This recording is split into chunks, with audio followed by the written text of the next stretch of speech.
আমার নাম আফরিন আমান। আমি আমার ছোট ভাই যিনি শহীদ হয়েছেন, ওর নাম সামিয়া ওমর নূর। ওর বয়স মাত্র তার অধ্যয়নরত ছিল। গত 5ই আগস্ট যখন শেখ হাসিনা পদত্যাগ করেন, তখন সারা বাংলাদেশে কিন্তু একটা বিজয় উল্লাস তৈরি হয়েছিল। সাধারণ জনতা থেকে শুরু করে যারা আন্দোলনরত ছিল তার প্রত্যেকে কিন্তু রাস্তায় একটা আনন্দ উল্লাসে নেমে গিয়েছিল।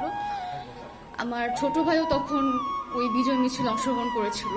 সিলন ফ্যামিলি ব্লেন্ডের কড়ালিকার আর সতেজ সাদের পারফেক্ট ব্লেন্ডে স্বপ্নেরা মেলুক টানা। বিজয় মিছিলে অংশগ্রহণ করার সময় যখন উত্তরা বিএনএস ফ্লাইওভারের উপর যখন অবস্থান করছিল, ওর হাতে একটা বাংলাদেশের পতাকা ছিল। ও পতাকা ওড়ানো অবস্থায় পাশের থেকে তাকে টার্গেট করা হয়েছে। যারা প্রত্যক্ষদর্শী ছিল তারা বলেছে তাকে টার্গেট করে তার মাথায় গুলি করা হয়েছে। গুলিটা সাথে সাথে বের হয়ে গেছে। আমার ভাই ওই অবস্থায় রাস্তায় পড়েছিল।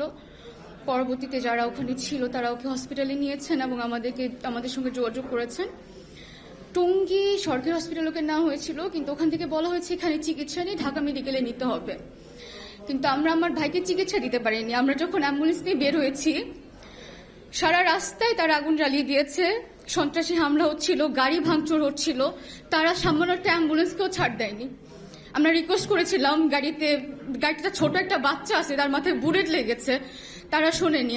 আমার ভাইটাকে আমরা উত্তরা থানাটাও ক্রস করতে পারিনি, তাকে আমরা চিকিৎসা দিতে পারিনি। আমার ভাই আল্লাহ নিয়ে গেছে। এমন কেন হবে? এমন না তো যে এই দেশ 2024-এ নতুন করে স্বাধীন হয়েছে। এই দেশ তো 71 সাল থেকে স্বাধীন। তাহলে স্বাধীন দেশে কেন এরকম অরাজকতা তৈরি হবে? এরকম নিরীহ প্রাণ কেন স্বাধীন দেশে ঝরে